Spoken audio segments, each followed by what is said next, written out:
Greetings fellow Degorans and welcome to Let's Talk About Batman Arkham Knight. And in this video it's kind of a laid back review where I kind of talk about my experiences, my final verdict and everything, how I enjoyed the game basically. And going straight into it, I really enjoyed this game. I did play it on the PlayStation 4. I did not take part in this PC fiasco that's gone on with Rocksteady giving this company a chance to do this terrible PC port, and it's been taken off Steam and all of that. So I won't be talking about that. I'm going to be talking about the game. That's kind of all I've got to say about it. That it's wrong, and hopefully they can get it back on Steam soon so people can play it. But for me on the PlayStation 4, the game ran beautifully. It looked great. Everything, it worked well. It was like a monster on the PS4, which was good for me and good for PS4 users. First off, what I want to talk about is the combat. The combat in the game. The Arkham games, I think, has got one of the best combat systems in gaming because it's just so fun to bounce off enemies and counter. It's just, I think it's a much better version of Assassin's Creed, and seeing the hit marker go up is just such a satisfying feeling, and it's enjoyable, you know, to fight a big bunch of enemies. And in this game, Batman Arkham Knight has become more challenging than Arkham Origins, Arkham City, and Arkham Asylum, mainly because there's many different enemy types. Like there's ones with electric swords, or they've been electrified, so that if you try to hit them, then you'll get shocked and then you'll lose your streak and you'll lose health as well. So you've kind of got to watch out to avoid them. You've got the big massive brutes which were in the previous Arkham games, but you get healers now, so if you knock people out, healers will go up to them and bring them up one more time, so you're not definite to take them out. So you're always on your toes now, much more than you was in the previous Arkham games, because particularly in Arkham City, the enemy types are very similar. You might have the odd brute here and there, but when you fought a big group, you could just spam a button and counter, and you keep spamming a button. And the same really for Arkham Asylum, and not as much so, but really similar in Arkham Origins, except Arkham Origins probably did boss battles better than the previous two. But in this game, you're always on your feet. The boss battles, it's a mixed bag in my opinion. I think on the side quests, some of the boss battles are insanely good.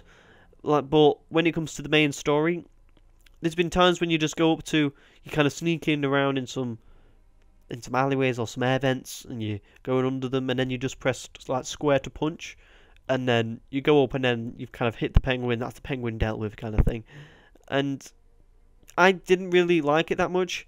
The one boss battle that I kind of really did like in the main storyline was the boss battle with the Arkham Knight, because it was him, you kind of like dealing with his minions who had guns, which are always fun in the Arkham games. It's kind of a staple of the series to kind of see around the room and plan what you're going to do next.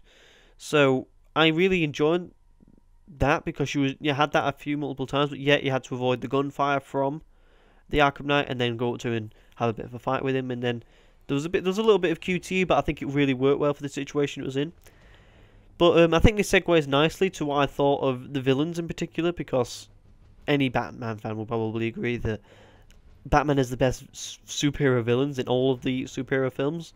You've got Penguin, you've got Poison Ivy, you've got Joker, you've got Croc, you've got Bane, you've got so many different enemies, and they're all really interesting. And I was kind of really let down by the Arkham Knight, mainly because you could see the reveal coming from a mile away. It's like, I thought beforehand, before I played the game, there was going to be Jason Todd, mainly because I have a friend at college who reads comics and kind of had a decent idea that it was going to be Jason Todd. And then when I played the game, and then it was saying like, oh, it's someone you've known for a long time, and Batman's like, who could it be? And I was like, okay, it's Jason Todd. And then when the Joker was telling that story about Jason Todd, I was like, okay, it's Jason Todd. And then when he unveiled his mask, I was like, what a surprise, it's Jason Todd, which was great. Like, it made a lot of sense for it to be him, but I think they kind of egged it on a bit too much before the reveal. They should have maybe suggested a few possibilities, I suppose. Not kind of going like, here's a story about Jason Todd. Oh, it's not him, by the way, who's the Arkham Knight. No. There's no reason why we're not telling you this story. If they did that for a few possible candidates, then I think that would have been a lot more interesting. And then kind of made you thinking a bit more, because I didn't really think about who the Arkham Knight was, because I I thought I pretty much knew it was going to be Jason Todd, and then when he unveiled himself, I was like, what a surprise. But Scarecrow for me, well, first of all, about when it comes to villains, the thing that I didn't really like in the Arkham games was that when you're chasing down a villain, like in Arkham City, when you're chasing down Penguin, you get really close to him, like you'll take down his wave of enemies and stuff, and then when you get close to him, he'll run away, and then you've got to run after him, like run to another place, and then when you get to that place, take out a few more enemies, and then he'll run away, and then the final time, you'll get trapped in like this dome or something, and then you'll end up fighting him, and then you'll get what you want out of him. In the Arkham games, the villains are not as involved as what they were. The Arkham Knight is, but Scarecrow, for instance, who is really the main antagonist of the game, he's kind of hidden away, giving out orders. Kind of, you speak to him through telecommunications. I think you come across him twice in the game with Gordon, and then at the very end. So you don't really see them like in the actual in front of you in the game as often as you would in Arkham City or Asylum, but I think this is more realistic, because really is the main head of the villain's army gonna be coming out in front of them, taunting Batman, for Christ's sake. Now he's gonna be staying hidden away in the airships, kind of out of the way, kind of trying to torture Batman psychologically, which he does really well, because it's the Scarecrow's thing, especially with Gordon's daughter, Oracle. And he's kind of like this kind of mafia kind of feel, yet villainous superhero at the same time, which I really enjoyed, because he's dictating his army to go here, you go here, you will employ so many tanks in this area, and take out the Batman. That's kind of what it is, and I felt like that was more realistic, and I kind of felt more encouraged to find Scarecrow, much more than I would then I knew Scarecrow's in this building and you'd find a room to get him in. That's a personal experience though. But I enjoyed the stuff with Scarecrow, especially the very last scene where you have this kind of psychological battle due to the fear toxin, which I specifically enjoyed. I enjoy the motive of Scarecrow, that driving fear into people really makes them go crazy, and everyone has fear, which I thought was really cool. But the best part of the game for me was Joker. The way they wrote Joker into this game is it's a lead off from Arkham City, where you've kind of been poisoned by Joker's blood, and you're kind of slowly turning into the Joker, so you can't really concentrate on that at the minute. It kind of comes across that you've accepted the fact that you're going to be a Joker, and you need to lock yourself away in this tub, in this kind of cage. But at the same time, you feel like, alright, I'll take out this Arkham Knight and Scarecrow, save the city, and then I'll lock myself away. And throughout the game, you're having so many psychological battles with Joker. Like, there's a song in one of the missions where Robin is disarming the bombs, and Batman is stood there, and Joker is singing a song to him like, "Your parents are dead." And I've had so many laughs in this game because of Joker. And Mark Hamill does a incredible performance of him. I also really liked how he come about, because in the very first scene where Joker's in there, I panicked so much. Like, I was like, no way. Like, I shit myself, because I was just, you're taking out that kind of bombs to save the kind of diffusers to save this kind of warehouse, which will save the city, and then you just turn around and then Joker's pointing the gun to you, and I was like, holy shit, he's alive. I thought I just burned him alive just like not long ago. And then you find out it's a psychological battle, and then it's so many times you're just kind of crawling through vents and you'll just see him laid out, like having a joke with you, and it's really good. And that last scene of the main story, where you're kind of having this psychological battle with Joker in your head, where you're playing as Joker, and you're walking around, you get to kill stuff, and you're kind of taking over the Batman's mind, and then the Batman comes in and is like, fuck no, and then he takes Joker out and then removes it from his psychological memory. And it was really incredible how Rocksteady showed that off with the statues and shooting at the statues. It was fun. It was really fun to play, and I was gripped when I was playing it. One thing now I will talk about now, which was really a disappointment to me, was the Batmobile. Okay, the Batmobile is cool. It is very, very cool. It is really fun to drive around the city, to get from places to the next, to shoot out of the gadgets that you get with it, like the grip to pull things down, to kind of do a few puzzles, is fun. that side of the Batmobile is fun, and you'd really say that the early signs of the tank battles is fun, like shooting off, shooting tanks and things. It is fun, but it's greatly overused. Like there's so many times they've thrown a tank battle in there. Like you've parked up in the car park of Wayne Manor. Oh, but there's some tanks coming in, and then you have a tank battle. It's like there's no way going to be a tank battle here. Why would they be coming under Wayne Tower to have a tank battle? Or I could understand it sometimes in the open, but I don't like how it's saying like, oh, these are managed by a control, so you're able to shoot them. But when you're driving around the streets and you're hitting people off the roads and hitting cars, they're electrified and then get hit. So then it says, oh, they're only numb, so they're not actually dead. When in reality, they're fucking dead. You know, it was poor how they got around this Batman doesn't kill thing, really. But I was kind of happy that the Batmobile was in the game, but I wish it was something on the side rather than something that had to be used. Like, I don't mind if you're having to be used for puzzles or having to transport people from one place to the next, or hunting down a few cars and taking them off the road and then taking people out. That was fun. But it was just the fact that tank battles, man, like, it really disrupted my enjoyment of the game. Like, I didn't have a lot of fun at the end of them tank battles, like having to sneak behind them mammoth tanks and shoot the back of them and then quickly stay hidden.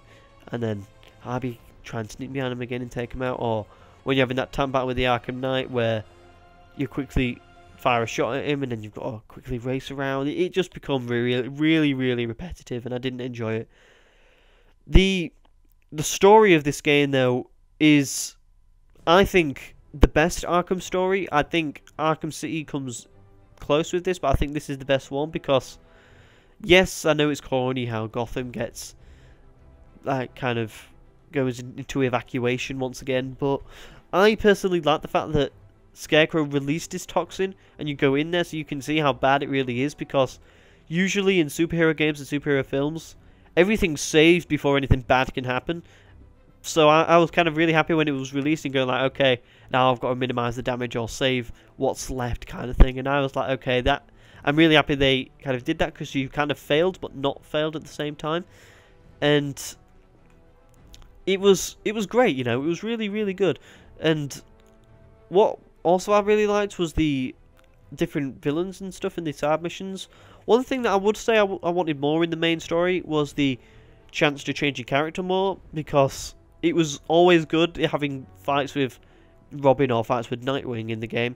So more of them opportunities where you could do double kills or change to different people and take out different enemies. Like, there's one scene with Robin in when there's two of you taking out armed enemies, where you have like 8 enemies in a room, and then the both of you were kind of picking them off one by one, and it was fun doing it with 2 people, because Batman could command Robin to go one side of the room, take this guy out, while you take out another guy in the room. And I was like, okay, this is great, I need more of this. And there's only one of them. I wish there was more of that than the tank battles, personally, because it was always fun to play with another character, which I thought was going to be a bit strange, but it was great to play with Tim or Robin, and it was great to play with Nightwing as well. But you do get the sense that Batman's a dick in this game with his sidekicks, because he's like, no, I can do this on my own, stay studying the Joker thing. He goes to Nightwing, oh, get back to Bloodhaven, I can do this on my own, when he could really use the help. And to be honest, I'd like him to use the help, because I've got more characters to play, because I was sat there like, it's all great to be Batman and using his gadgets, it's all really enjoyable, but I was just like, I need a little bit more, and Nightwing and Robin gave me that, and Catwoman gave me that as well in Arkham City, and again in this game it was really fun. So I would like more of that and less of the tanks. I would also like there to be, I suppose, a bit more of the emphasis, a bit more of an epic ending to some of the villains, because some of them was like, you run up, you punch him, and that's him dealt with. You know, not you've got to kind of take him down, take him back to GCPD. Some of the times you do, but most of the time you don't. There's some great plot twists with Poison Ivy, for instance. I thought that was a really great plot twist. It was also good when they unmasked the Batman to be Bruce Wayne, and then you get the full ending at the very end of the game, the very ultimate conclusion where Batman goes back with Alfred. He blows up Wayne Manor, and then the news are all in air, like, who's killed Bruce Wayne, what's happened. and then another kind of bat figure is using the fear toxin to scare the enemies. It's kind of like very reminiscent of the Batman origin story.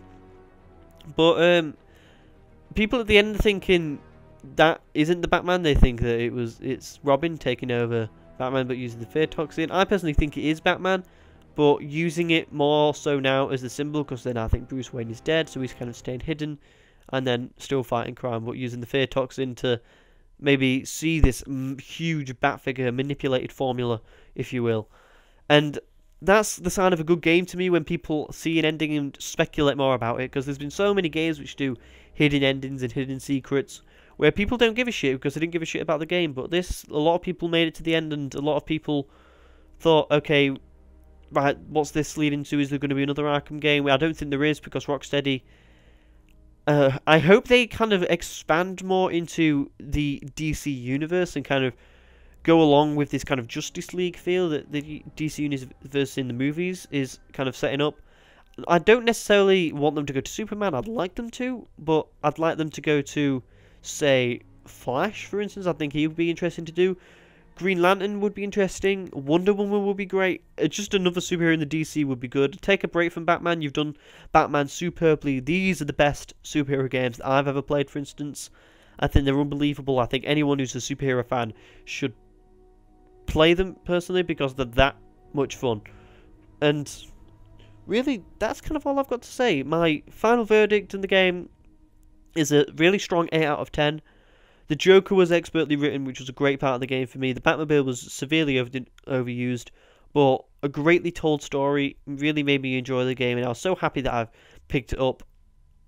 One thing that I will say now at the end of the game, at the review, which I didn't want to say before, was that the bullshit with the Season Pass and the exclusive DLC to console, just stop it. Stop it. Like, they've done well with releasing content so far for the consoles, but they need to fix the PC version first. So make sure that then people can play the game, because I think people, once they get to play the game with their fully optimized settings, I think they'll shut up, because I think this game's great, personally. I've really enjoyed myself. And, yeah, I've got to the end of the review. Leave your comments below of what you enjoyed about the game, Batman Arkham Knight, or if you haven't played it, why haven't you played it? What you feel about all the fiasco that's gone on the PC. Everything about Arkham Knight I want to come below. There's some great stuff coming on the channel. There's some collaborations coming up soon with some various channels on the YouTube service. There's going to be expansions on the 20 Reasons 20 Reasons for, like, kind of format that I picked up with the 20 Reasons to Play the Elder Scrolls series. Go check that video out. I worked really hard on it. The podcast is going to keep on going. There's going to be times where me or George aren't going to be able to go on it because we're going away soon. So George will probably record with some other people. Like, I know that Nathan and I are going to record the next podcast, or it could be already out by the time you're watching this. So the G&M podcast will have me and Nathan on it the next time. George will not be on it because he's gone away. And then I think that if you really want to subscribe to chat, we get news updates all the time. Whenever something big happens in the gaming industry, we quickly get it out. We give our opinions on various stuff. We do gameplay reviews, game reviews. It's just subscribe. Subscribe if you enjoyed the kind of thing that you kind of get in here. And check out the other content. Follow us on Twitter as well at twitter.com/DegoraC. Follow me on Twitch at twitter.com/DegoraTVPlays. And yeah, I hope you subscribe to John the Fellow Degorans. Goodbye.